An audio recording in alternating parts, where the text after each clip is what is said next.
അഗ്നിജ്വാല A deep love story ഭാഗം 39. ആഹാ, രണ്ടാളും കൂടെ കറക്കാണല്ലോ. പെട്ടെന്ന് പുറകിൽ നിന്നൊരു ശബ്ദം കേട്ടു. ജ്വാലയും അഗ്നിയും പുറകിലേക്ക് തിരിഞ്ഞു നോക്കി. മുന്നിൽ ചിരിയോടെ നിൽക്കുന്ന വ്യാസിനെ കണ്ട് അഗ്നി ചിരിച്ചു. ജ്വാല അഗ്നിയിൽ നിന്നും അകന്നു മാറി തലതാഴ്ത്തി നിന്നു. വ്യാസു അഗ്നിയും അവളെ സംശയത്തോടെ നോക്കി. ഏയ്, എന്തു പറ്റിയടോ? ഞാൻ വന്നത് ഇഷ്ടായില്ലേ? ജ്വാല തലതാഴ്ത്തി നിൽക്കുന്നത് കണ്ട് വ്യാസ് ചോദിച്ചു. അങ്ങനെയൊന്നുമില്ല, അവൾ തല ഉയർത്താതെ തന്നെ പറഞ്ഞു. അഗ്നിയുടെ പുരികം വളഞ്ഞു. അവൻ അവൾക്കടുത്തേക്ക് നിന്ന് അവളുടെ മുഖം പിടിച്ചുയർത്തി. അവൾ വല്ലായ്മയോടെ അവനെ നോക്കി. എന്തു പറ്റി കുഞ്ഞ? ഒന്നുമില്ല, എനിക്ക് പേടി അയാളോട് സംസാരിക്കാൻ, അതാ, അവൾ പതിയെ പറഞ്ഞു. വ്യാസ് അവളെ സംശയത്തോടെ നോക്കി. എന്നെന്തിനാ പേടിക്കുന്നേ? ഞാൻ എന്തടി കുറുമ്പി, നിന്നെ പിടിച്ച് തിന്നുവോ? വ്യാസ് കുറുമ്പോടെ ചോദിച്ചു. ഡാ, അഗ്നി അവനെ താക്കീതോടെ വിളിച്ചു. അല്ല, എന്നോട് സംസാരിക്കാൻ അവൾക്ക് പേടിയാന്ന് പറഞ്ഞില്ലേ, അതുകൊണ്ട് പറഞ്ഞതാ, വ്യാസ് ചിരിയോടെ പറഞ്ഞു. അഗ്നി അവനെ നോക്കി കനപ്പിച്ചൊന്ന് മൂളി വീണ്ടും ജ്വാലയെ നോക്കി. എന്താടാ, എന്തിനാ ഇവനെ പേടി മോൾക്ക്? ഇതെന്റെ ഫ്രണ്ടാ വ്യാസ്, നമ്മുടെ മാരേജിന്റെ അന്ന് കണ്ടിട്ടില്ലേ നീ? അവൻ ചോദിച്ചു. അവൾ മൂളി. പിന്നെ എന്താ പ്രശ്നം? അവൻ വീണ്ടും ചോദിച്ചു. അതുണ്ടല്ലോ, അത് കിച്ചേട്ടൻ പറഞ്ഞിട്ടുണ്ട് ആണുങ്ങളോട് സംസാരിക്കരുതെന്ന്, അതുകൊണ്ടാ എന്നെ വഴക്കു പറയും. അവളുടെ സ്വരമിടറി. അഗ്നി അവളെ വല്ലായ്മയോടെ നോക്കി. പക്ഷേ അവളുടെ മറുപടി കേട്ട് വ്യാസ് പൊട്ടിച്ചിരിക്കുകയാണ് ചെയ്തത്. ജ്വാല അഗ്നി എന്തായെന്ന പോലെ അവനെ നോക്കി. വ്യാസ് കഷ്ടപ്പെട്ട് ചിരിയൊതുക്കി ജ്വാലയെ നോക്കി. ആണുങ്ങളോട് സംസാരിക്കരുത് എന്ന് നിന്റെ മറ്റേ ഏട്ടൻ, സോറി നിന്റെ കുച്ചുവേട്ടൻ, എന്താ മാരണത്തിന്റെ പേര്? കിച്ചേട്ടൻ, അവൻ പറഞ്ഞിട്ട് നീ പിന്നെ എന്തിനാടി അഗ്നിയോട് സംസാരിക്കുന്നേ? അവനാണല്ലേ? അതോ ഇവനെ കണ്ടപ്പോ നിനക്ക് പെണ്ണായി തോന്നിയോ? കുറുമ്പോടെ അവളോട് ചോദിച്ചുകൊണ്ട് വ്യാസ് അഗ്നിയെ ആകെ മൊത്തം ഒന്ന് ഒഴിഞ്ഞു നോക്കി. ഫമൈ ഒരാട്ടായിരുന്നു അഗ്നി. അവന്റെ വായിൽ നിന്ന് വന്ന തെറി കേട്ട് ജ്വാലയുടെ വാ പൊളിഞ്ഞു. വ്യാസ് അവനെ ഇളിച്ചു നോക്കി. നിനക്ക് ഞാൻ തെളിയിച്ചു തരണോടാ പന്ന മോനെ. അഗ്നി പല്ല് കടിച്ചു. അയ്യോ, എനിക്കൊന്നും തെളിയിച്ചു തരണ്ടായേ. ഇനി നിനക്കത്ര നിർബന്ധാണെങ്കിൽ ദേ നിന്റെ അടുത്ത് കണ്ണുമിഴിച്ച് നിൽക്കുന്നവൾക്ക് തെളിയിച്ചു കൊടുക്ക്, വ്യാസ് കുസൃതി ചിരിയോടെ പറഞ്ഞു. അഗ്നി ജ്വാലയെ നോക്കി. കണ്ണും തള്ളി വായും പൊളിച്ച് തന്നെ നോക്കി നിൽക്കുന്ന പെണ്ണിനെ കണ്ട് അഗ്നി സ്വയം തലക്കിട്ടൊന്ന് കൊട്ടി. സോറി സോറി കുഞ്ഞ, ഞാൻ പെട്ടെന്ന് ദേഷ്യം വന്നതുകൊണ്ടാ അവൻ അങ്ങനെ വിളിച്ചേ. താൻ വിളിച്ച തെറി അവള് കേട്ടെന്ന് മനസ്സിലായതും അവൻ ചമ്മലോടെ പറഞ്ഞു. ജ്വാല വെറുതെ ഒന്ന് തലയാട്ടി. അവൻ വ്യാസിനെ പല്ലുകടിച്ച് നോക്കിക്കൊണ്ട് ജ്വാലയെ ചേർത്തു പിടിച്ചു. അവൾ അവന്റെ മുഖത്തേക്ക് നോക്കി. നോക്കൂ കുഞ്ഞ, കിച്ചു നിനക്ക് ഒരുപാട് റെസ്ട്രിക്ഷൻസ് വെച്ചിട്ടുണ്ടായിരുന്നു നിന്റെ ജീവിതത്തില്, അതെനിക്ക് മനസ്സിലാവും. പക്ഷെ ഇനിയും നീ എന്തിനാ അവനെ പേടിക്കുന്നേ? ഇപ്പോ നീ അവന്റെ കൺട്രോളിലാണോ? ഞാനല്ലേ നിന്റെ ഭർത്താവ്. അവനുമായിട്ട് നിനക്കിപ്പോ ഒരു സഹോദരൻ എന്നതിൽ കവിഞ്ഞ് ഒരു ബന്ധവും ഇല്ല. പിന്നെ എന്തിനാടാ ഈ പേടി? ഇനി ഞാനും നിന്നെ അതുപോലെ ഓരോ കാര്യങ്ങളിലും വിലക്കൊന്ന് കരുതിയിട്ടാണോ? അഗ്നി അവളെ സംശയത്തോടെ നോക്കി. അവൾ കണ്ണു നിറച്ചുകൊണ്ട് അല്ലാന്ന് തലയാട്ടി. പിന്നെന്താ, അവൻ പറഞ്ഞത് നീ അനുസരിക്കുന്നുണ്ടെങ്കിൽ പിന്നെ നീ എന്തിനാ അപ്പുവിനോട് സംസാരിക്കുന്നേ? എന്തിനാ നമ്മുടെ അച്ഛനോട് സംസാരിക്കുന്നേ? എന്തിനാ എന്നോട് സംസാരിക്കുന്നേ? മറുപടി പറ, അഗ്നി ചോദിച്ചു. അവള് പെട്ടെന്ന് അവന്റെ നെഞ്ചിലേക്ക് മുഖം പൂഴ്ത്തി അവനെ ചുറ്റിപ്പിടിച്ചു. അഗ്നി അവളെ കെട്ടിപ്പിടിച്ച് തലയിൽ തലോടി. എന്തു പറ്റി എന്റെ കുഞ്ഞിന്? അവൻ സ്നേഹത്തോടെ ചോദിച്ചു. അതെനിക്ക് എല്ലാരും പേടിയാ. പക്ഷെ ആരവേട്ടനും അച്ഛൻ എന്നോട് സ്നേഹത്തിൽ പെരുമാറിയില്ലേ, അതുകൊണ്ട് എനിക്ക് അവരെ ഇഷ്ടം. അല്ലെങ്കിൽ എനിക്ക് അവരെയും പേടിയാവും, അവൾ പതിയെ പറഞ്ഞു. അപ്പൊ എന്നെയോ? എന്നോട് മിണ്ടുന്നതോ നീ? അവൻ വീണ്ടും ചോദിച്ചു. അവൾ അവന്റെ നെഞ്ചിൽ നിന്ന് മുഖമുയർത്തി അവന്റെ മുഖത്തേക്ക് നോക്കി. മറുപടി പറ. അത് ഞാൻ മിണ്ടിയില്ലല്ലോ. ആരവേട്ടന്റെ ഏട്ടൻ എന്നോട് എപ്പോഴും മിണ്ടാൻ വരുമല്ലേ, കുറുമ്പ് കാണിക്കല്ലേ എന്നോട്, അതുകൊണ്ടാ ഞാൻ ആരവേട്ടന്റെ ഏട്ടനോട് മിണ്ടുന്നേ.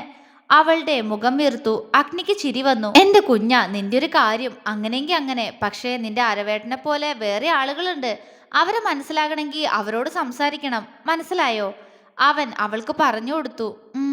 അവൾ മൂളി. എന്നാ വ്യാസിനോട് സംസാരിച്ചു നോക്ക്. സംസാരിച്ചിട്ട് അവന് ഇഷ്ടായില്ലെങ്കിൽ പിന്നെ മിണ്ടണ്ട. അവൻ പറഞ്ഞതും അവള് തലകുലുക്കി അവന്റെ നെഞ്ചിൽ നിന്ന് തന്നെ വ്യാസിനെ നോക്കി. പക്ഷേ ആ സമയം മുഴുവൻ വ്യാസിന്റെ നോട്ടം അഗ്നിയിൽ മാത്രമായിരുന്നു. ഒരു കൊച്ചുകുട്ടിയോട് സംസാരിക്കുന്നത് പോലെയാണ് അവൻ അവളോട് ഓരോ കാര്യങ്ങളും പറഞ്ഞു മനസ്സിലാക്കി കൊടുക്കുന്നതെന്ന് അവൻ അത്ഭുതത്തോടെ മനസ്സിലാക്കി. അവന്റെ നോട്ടം ജ്വാലയിലേക്ക് പോയി. ജ്വാല അവനെ നോക്കിയൊന്ന് പുഞ്ചിരിച്ചു. വ്യാസിന്റെ മുഖം വിടർന്നു. ഹോ, ഇപ്പോഴെങ്കിലും ചിരിച്ചല്ലോടി കുറുമ്പി നീ എന്നോട്, സന്തോഷായിട്ടോ? അവൻ ചിരിയോടെ പറഞ്ഞതും ജ്വാലയും ചിരിച്ചു. അഗ്നി അവളെ വാത്സല്യത്തോടെ നോക്കി. അവളെ അവനിൽ നിന്നും അകറ്റി നിർത്തി വ്യാസിന്റെ മുന്നിലേക്ക് നിർത്തി. വ്യാസ് അവൾ എന്താ ചെയ്യാൻ പോകുന്നതെന്നറിയാൻ അവളെ ആകാംക്ഷയോടെ നോക്കി. സോറി, എന്നോട് ദേഷ്യമൊന്നും തോന്നണ്ട കേട്ടോ. അവൾ ചുണ്ടു ചുളുക്കിക്കൊണ്ട് പറഞ്ഞു. വ്യാസ് അവളെ വാത്സല്യത്തോടെ നോക്കി ഇല്ല എന്ന പോലെ തലകുലുക്കി. ഏട്ടന്റെ വീട്ടില് ആരൊക്കെയുണ്ട്? അവനോട് സംസാരത്തിന് തുടക്കമിടാൻ എന്ന പോലെ അവൾ ചോദിച്ചു. എൻ്റെ വീട്ടിലോ? എൻ്റെ വീട്ടില് അച്ഛനുണ്ട്, അമ്മയുണ്ട്, പിന്നെ ഒരു അനിയത്തി ഉണ്ടായിരുന്നു, ഇപ്പൊ ഇല്ല. അവന്റെ സ്വരമിടറി. അനിയത്തി എവിടെ പോയി? പഠിക്കാൻ പോയതാണോ? അവൾ സംശയത്തോടെ ചോദിച്ചു. അത് അതനിയത്തി, അവളിപ്പോ ഈ ഭൂമിയിലില്ലടാ. അവള് ഞങ്ങളൊക്കെ വിട്ടുപോയി. അവന്റെ കണ്ണുകൾ കലങ്ങി. ജ്വാല ഞെട്ടി. അവളുടെ കണ്ണുകളും നിറഞ്ഞുപോയി. അവൾക്ക് ആ നിമിഷം മരിച്ചുപോയ അവളുടെ സ്വന്തമായവരെ ഓർമ്മ വന്നു. വ്യാസിന്റെ ഉള്ളിലെ വേദന അവൾക്ക് മനസ്സിലായി. ജ്വാല അഗ്നിയെ ചുണ്ടുവിതുമ്പി നോക്കി. അഗ്നി ഒന്നുമില്ല എന്ന പോലെ അവളെ നോക്കി കണ്ണു ചിമ്മി. ജ്വാല പെട്ടെന്ന് വ്യാസിന്റെ കൈത്തണ്ടയിൽ പിടിച്ചു. അവൻ കർച്ചീഫ് വെച്ച് കണ്ണുകൾ ഒപ്പി അവളെ നോക്കി പുഞ്ചിരിച്ചു. വിഷമിക്കണ്ട കേട്ടോ. ഏട്ടൻ വിഷമിച്ച ഏട്ടന്റെ അനിയത്തിക്ക് സങ്കടാവില്ലേ? അതുകൊണ്ട് വിഷമിക്കണ്ട, അവൾ സങ്കടത്തോടെ പറഞ്ഞു.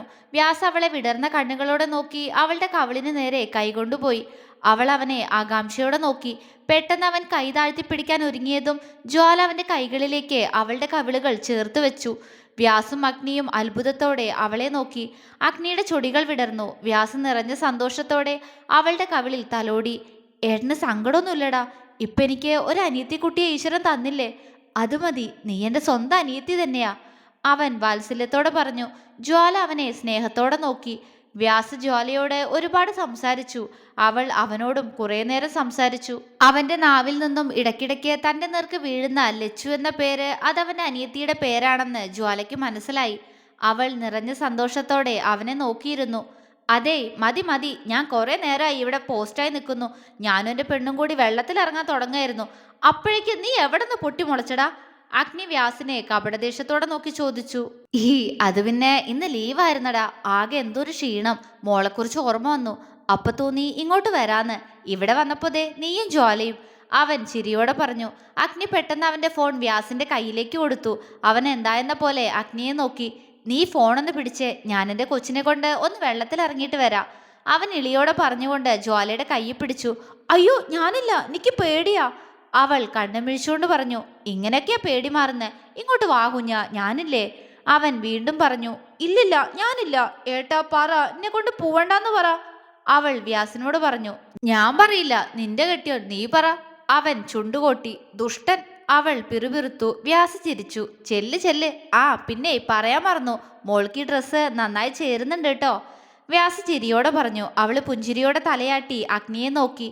അവന്റെ ചുണ്ടിലും ഒരു ചിരിയുണ്ട്. അഗ്നി പെട്ടെന്ന് അവളെ രണ്ട് കൈയിലുമായി കോരിയെടുത്തു. യോ, അവൾ അവനെ പകപ്പോടെ നോക്കി. എന്താ കാട്ടണേ? താഴെ ഇറക്ക്, എനിക്ക് പേടിയായിട്ടാ കണ്ണ, അവൾ പിടഞ്ഞോണ്ട് പറഞ്ഞു. അഗ്നി അവളുമായി വെള്ളത്തിലേക്ക് ഇറങ്ങി.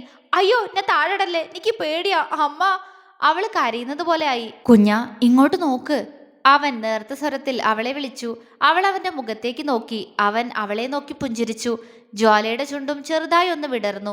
അഗ്നി അവളുടെ കണ്ണിലേക്ക് നോക്കിക്കൊണ്ട് തന്നെ അവളെ പതിയെ താഴേക്ക് ഇറക്കി നിർത്തി. അവള് പേടിയോടെ അഗ്നിയുടെ ഇടുപ്പിലൂടെ കൈയിട്ട് അവനെ മുറുകെ ചുറ്റിപ്പിടിച്ചു. അഗ്നി അവളെയും ചേർത്ത് പിടിച്ചു. വെള്ളം അവളുടെ കാലിനെ തഴുകിപ്പോയതും അവളുടെ മുഖം വിടർന്നു പോയി. നല്ല രസമുണ്ട്, അവൾ ചിരിയോടെ പറഞ്ഞു. ആണോ? എന്നാ അവിടെ നിന്നോ, അവൻ പറഞ്ഞു. അവൾ അവനിലെ പിടിവിട്ട് കുറച്ചുകൂടി മുന്നോട്ട് നിന്നു. അഗ്നി അവളുടെ ദേഹത്തേക്ക് കുറുമ്പോടെ വെള്ളം തെറിപ്പിച്ചു. ജ്വാല അവനെ കൂർപ്പിച്ചു നോക്കി അവന്റെ ദേഹത്തേക്കും വെള്ളം തെറിപ്പിച്ചു. അഗ്നി അവളെ ചിരിപ്പിക്കാൻ വേണ്ടി വീണ്ടും അത് തന്നെ ആവർത്തിച്ചു. വേണ്ടാട്ടോ ദുഷ്ട, അവൾ മുഖം വീർപ്പിച്ച് അവനെ വിളിച്ച് വീണ്ടും അവന്റെ ദേഹത്തേക്ക് വെള്ളം തെറിപ്പിച്ചു. അഗ്നിയുടെ തലയിൽ ഒന്നാകെ വെള്ളം വീണു. അത് കണ്ട് ജ്വാല പൊട്ടിച്ചിരിച്ചു. അത്രയ്ക്കായോടി നീ, ശരിയാക്കി തരാടി നിന്നെ, അവളെ കൂർപ്പിച്ചു നോക്കിക്കൊണ്ട് അഗ്നി കുറച്ച് വെള്ളം കയ്യിൽ കോരിയെടുത്തു. എന്റെ തലയിലാക്കണ്ടാട്ടോ, എനിക്ക് ജലദോഷം വരും, അവൾ ഗൗരവത്തോടെ പറഞ്ഞു. വന്നോട്ടെ, അവൻ അതും പറഞ്ഞ് അവൾക്കടുത്തേക്ക് വന്നതും അവള് പെട്ടെന്ന് വെള്ളത്തിൽ നിന്ന് കയറി മുന്നോട്ടോടി. കുഞ്ഞാ ഡി നിക്കടി അവിടെ, അഗ്നി ചിരിയോടെ അവളെ വിളിച്ച് അവളുടെ പുറകെ ഓടി. അവൾ സ്പീഡിൽ മുന്നോട്ടോടിയെങ്കിലും അഗ്നി പെട്ടെന്ന് അവളുടെ കയ്യിൽ പിടിച്ച് അവൾ അവനടുത്തേക്ക് വലിച്ച് തിരിച്ചു നിർത്തി. ജ്വാല വിറയലോടെ അവന്റെ മുഖത്തേക്ക് നോക്കി. അവന്റെ നോട്ടവും അവളിൽ തന്നെയായിരുന്നു. ചെറുതായി വെള്ളത്തുള്ളികൾ ഇറ്റി വീഴുന്ന അവളുടെ തലമുടിയും വെള്ളം പറ്റിപ്പിടിച്ചു കിടക്കുന്ന അവളുടെ മുഖം ആകെയും അവന്റെ കണ്ണുകൾ അലഞ്ഞു നടന്നു. ഒടുവിൽ അവന്റെ നോട്ടം അവളുടെ നനഞ്ഞ ചുണ്ടിലെത്തി നിന്നതും അവന്റെ ചുണ്ടൊന്ന് വിടർന്നു. അവന്റെ നോട്ടം കണ്ട് ജ്വാല വിറച്ചുപോയി. കുഞ്ഞാ, അഗ്നി ആർദ്രമായി വിളിച്ചു. ആ വിളിയിൽ അറിയാതെ മൂളിപ്പോയവൾ അവന്റെ ചുണ്ടുകൾ തന്റെ ചുണ്ടോരം എത്തിയെന്ന് അവൾ ഏറിയ നെഞ്ചിടിപ്പോടെ മനസ്സിലാക്കി. പിടയുന്ന കണ്ണോടെ അവൾ അവനെ നോക്കുമ്പോഴേക്കും അഗ്നിയുടെ കൈകൾ അവളുടെ ഇടുപ്പിൽ കൂടുതൽ ചേർന്നുകൊണ്ട് അവൾ അവന്റെ നെഞ്ചിലേക്ക് ഒന്നുകൂടി വലിച്ചു ചേർക്കുകയും ഞൊടിയിടയിൽ അവളുടെ ചുണ്ടിൽ അവന്റെ ചുണ്ടുകൾ അമർത്തി വെക്കുകയും ചെയ്തു. ഉം ജ്വാല കുറുകിക്കൊണ്ട് അവനോട് ചേർന്നുപോയി. അഗ്നി അവളുടെ ചുണ്ടുകളെ പതിയെ അവന്റെ ചുണ്ടാല തന്നെ ഒന്ന് വിടർത്തിക്കൊണ്ട് അവളുടെ കീഴ്ചുണ്ടിനെ പതിയെ നുണഞ്ഞു തുടങ്ങി. ജ്വാലയുടെ ശരീരം ആകെ കോരിത്തരിച്ചുപോയി. അവനിലുള്ള അവളുടെ പിടുത്തം മുറുകി. അവൻ അവളുടെ കീഴ്ചുണ്ടിനെ പതിയെ നുണഞ്ഞു തുടങ്ങിയതും ജ്വാലയുടെ കണ്ണുകൾ കൂമ്പി അടഞ്ഞുപോയി. അഗ്നി അവൾക്ക് നൽകുന്ന ദീർഘചുംബനം അവൾക്ക് അവനെ തടയാൻ കഴിഞ്ഞില്ല. എന്തുകൊണ്ട് അവനെ തടഞ്ഞില്ല എന്ന് അവൾക്ക് അറിയില്ലായിരുന്നുവെങ്കിലും അവളുടെ ഉൾമനസ്സിന് അതിനുള്ള മറുപടി അറിയാമായിരുന്നു. അതെ, ജ്വാലയുടെ മനസ്സിൽ ഏതോ ഒരു കോണിൽ അഗ്നി കയറി കൂടിയിരിക്കുന്നു. അവളിൽ പ്രണയത്തിന്റെ വർണ്ണങ്ങൾ നിറച്ചുകൊണ്ട്. അത് അവൾ തിരിച്ചറിയുന്ന നിമിഷം അവരുടെ ജീവിതം പ്രണയത്താൽ അത്രമേൽ സുന്ദരമായിരിക്കും. പ്രണയം, പ്രണയം മാത്രം. ഫോണിൽ അവരുടെ വീഡിയോ എടുത്തുകൊണ്ട് നിന്ന വ്യാസിന്റെ ചുണ്ടിലും ആ നിമിഷം ഒരു ചിരിയുണ്ടായിരുന്നു. തന്റെ സുഹൃത്തിന്റെ സന്തോഷത്തിൽ, സഹോദരിയുടെ കുറുമ്പിൽ അവന്റെ ഉള്ളവും സന്തോഷിച്ചു. തുടരും.